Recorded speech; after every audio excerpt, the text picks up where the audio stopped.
This channel does not promote any violent, harmful, or illegal activities. All content provided by this channel is meant for an educational purpose only. কসবায় Trinamool কাউন্সিলরকে গুলির ঘটনার পিছনে জমি বিবাদ রয়েছে কিনা সেই সংক্রান্ত বিভিন্ন তথ্য আমরা পাচ্ছি এবং আপনাদেরকে দিচ্ছি। এই সেই 2000 স্কয়ার ফুট জমি, একটা 2000 স্কয়ার ফুট জমি তথ্য উঠে আসছে, যে জমি সুশান্ত ঘোষ দখল করে রেখেছেন বলে অভিযোগ করে গুলজার ওরফে আফরোজ এই জায়গাটা জুলকারের কাছ থেকে কিনেছিল গুলজার, এমনটাই জানতে পারা যাচ্ছে।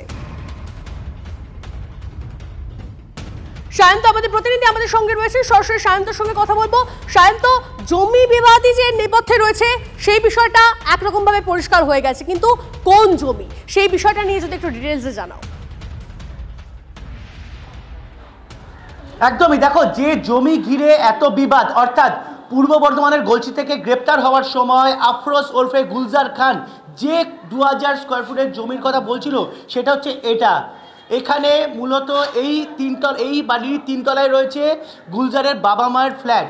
এখন সে থাকে না, ভাড়ায় দেওয়া যায়। তার ঠিক নিচেই এই 2000 স্কয়ার ফুটের জমিতেই গোডাউন তৈরি করেছে এবং সে ভ্যাকেন্ট ল্যান্ড এখনও পর্যন্ত ব্যবহার করতে পারছে না গুলজার, এমনই দাবি করছিল। কারণ তার দাবি সুশান্ত ঘোষ এবং তার অনুগত হায়দার আলী তারা এই গোডাউনের জায়গা, অর্থাৎ এই 2000 স্কয়ার ফুট জায়গা দখল করে রেখেছে, যেটা ঠিক এখান থেকে শুরু এবং তোমাকে আমি দেখাবো ক্যাম্পাসের অর্ঘর মাধ্যমে সেই আর এইখানে যে শেষ, অর্থাৎ পুরো যে বিল্ডিংয়ের যে গ্রাউন্ড ফ্লোরটা, সেই গ্রাউন্ড ফ্লোরের নিচের অংশটা টোটাল 2000 স্কয়ার ফুট রয়েছে, যে জায়গা 2012 সালে কিনলেও আজ পর্যন্ত ব্যবহার করা যায়নি। এবং সুশান্ত ঘোষ যখন ক্ষমতায় আসে 2000, সেটা ও অভিযোগ করেছে, অর্থাৎ গুলজার অভিযোগ করেছে যে যখন সুশান্ত ঘোষ ক্ষমতায় আসে তখন এটা হায়দার এবং সুশান্ত ঘোষ দখল করে নেয়। যদিও এলাকার বাসিন্দা হায়দার প্রত্যেকের দাবি যে এই জায়গার মালিকানা যদি গুলজারের হয়ে থাকে তাহলে গুলজারের কাছে কাগজ কোথায়? একটা জায়গা সে দাবি করছে সে কিনেছে, তাহলে তার কাগজপত্র থাকা দরকার, সেই মালিকানা সত্ত্ব থাকা দরকার। সেই কাগজপত্র কোথায়? সেই কাগজপত্র দেখাতে পারছে না। জুলকার দাবি করছে যে গুলজার তার কাছ থেকে কিনেছিল এবং গুলজারের পাশেই দাঁড়াচ্ছে জুলকারের দাবি যে গুলজার ওটা কেনার পর থেকে 2020 পরে এই জায়গা আর ব্যবহার করতে পারেনি, কারণ সুশান্ত ঘোষ হায়দার আলী জায়গা দখল করে রেখেছে, ব্যবহার করা সম্ভব হয়নি গুলজারের পক্ষে। আর সেই আক্রোশবশত এই কাণ্ড ঘটিয়ে দিয়েছে গুলজার, এমনই দাবি করছে জুলকার নিজেও। তবে এই শুধুমাত্র যে এই 2000 স্কয়ার ফুট কারণই একমাত্র কসবার কাণ্ডের পেছনে রয়েছে তা কিন্তু নয়, এর পেছনে রয়েছে বড়সড় কোনো মাথা এবং বড়সড় কাণ্ড।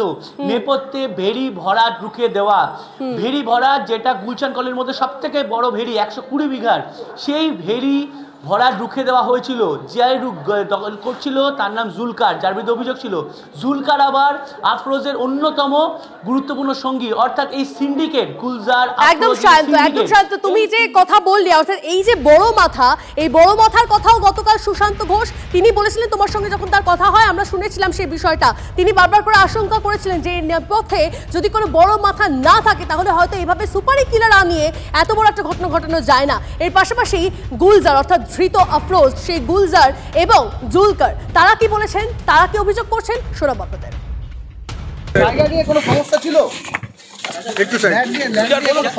सुशांत घोष गुंडा है, जगह दखल करे है, मेरा जगह है, जगह दखल किया है तो मारा है। 2000 स्क्वायर फीट। हैदर अली सुशांत घोष का गुंडा है। हमारा साथी मेरा नाम गुलजार है। আপনারা যদি এটা ক্রিমিনালের অভিযোগ শুনে আমাকে প্রশ্ন করেন, এর চেয়ে দুর্ভাগ্য আর রাজনীতিতে হয় না। হ্যাঁ, হায়দার আলী আমার হয়ে গুলশনটা দেখে, কারণ আমি সপ্তাহে একদিন যাই, বাকি সময়টা হায়দার দেখে ওখানে। এবং আমার স্ট্রিক্ট ইনস্ট্রাকশন আছে, আমার কাছে যে ইনস্ট্রাকশন আছে যে জলা জমি ভরাট করে কিছু করতে দেওয়া যাবে না, সেটা হায়দার ওখানে ফলো করে। তাতে আমাদের জ্ঞানত অজ্ঞানত হয়তো কোনো শত্রু হয়ে থাকতে পারে।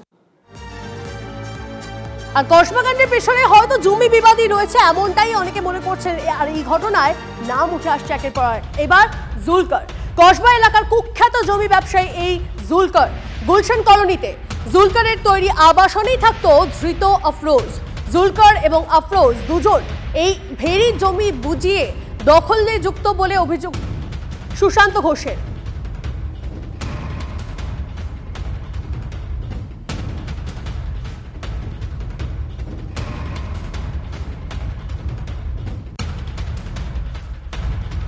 তা আমাদের পৌরপিতার একজন লোক আছে মেহরাব আলী, তার খাস বন্ধু গুলজার ওদের খাস বন্ধু, ওরাও থাকে সেকেন্ড ফ্লোরে। তো আমার ঘনিষ্ঠ কী করে হলো, আমার টেনেন আছে, আমার থেকে জায়গা নিয়েছে, নিশ্চয়ই আমার টেনেন আছে, কিন্তু আমার কোনো ঘনিষ্ঠ নেই আর আমাদের সাথে কোনো যোগাযোগ নেই।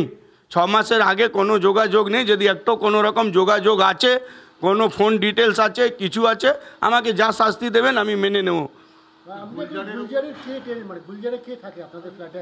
গুলজার হাই রেন্ট দিয়ে দিয়েছে এখানে, হাই রেন্ট দিয়ে দিয়েছে। আমি একটা শুনেছিলাম যে কিছুদিন আগে ওরা গুলজারকে মেরেছিল, হায়দার আলীর লোকরা। তারপরে কেন মেরেছিল সে গুলজার বলবে। তারপরে গুলজার এলাকাতে থাকতো না, এলাকাতে মানে ওই বিল্ডিংয়ে থাকতো না। ওরা হাই রেন্ট দিয়েছে, কোনজনকে দিয়েছে, কারা রয়েছে, সে গুলজারই বলবে। জুলকারেও কমপ্লেন আমি কেন উত্তর দেয়? জুলকার কে? এটা কি না মোস্ট ওয়ান্টেড এখানকার ক্রিমিনাল, 200 উপরে ওর কেস। আমাদের আনন্দপুরে খইলি 200 উপরে ওর প্রেস, ওর উত্তর আমি কেন দিতে যাবো? জুলকার উত্তর তো কেন দরকারই না আমার। হ্যাঁ, গুলজার হায়দার নাম বলছে। গুলজার একটা ক্রিমিনাল, কন্ট্রাক্ট কিলার, টাকা নিয়েছে। ওখানে হতে পারে ওকে বলা হয়েছে কি এখানে বলে শেষ করো, কিন্তু গুলজার একটা মোরা। পুলিশ খুব তাড়াতাড়ি বের করে নেবে কে পিছনে কে আছে। নাহলে একটা 2000 স্কোয়ার ফিটের জন্য কাউকে কে মেরে দেবে। যদি আমার উপর বিরোধ, আমার এগেনস্টে করছে, তাহলে আমাকে মারতে হবে।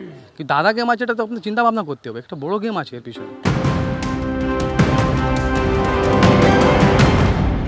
মণিপুরে অশান্তির আগুন, গোটা ইম্ফলে জারি কারফিউ। লাগাতার হিংসায় কড়া পদক্ষেপ কেন্দ্রে, কঠোর হাতে পরিস্থিতি মোকাবিলার নির্দেশ স্বরাষ্ট্র মন্ত্রকের।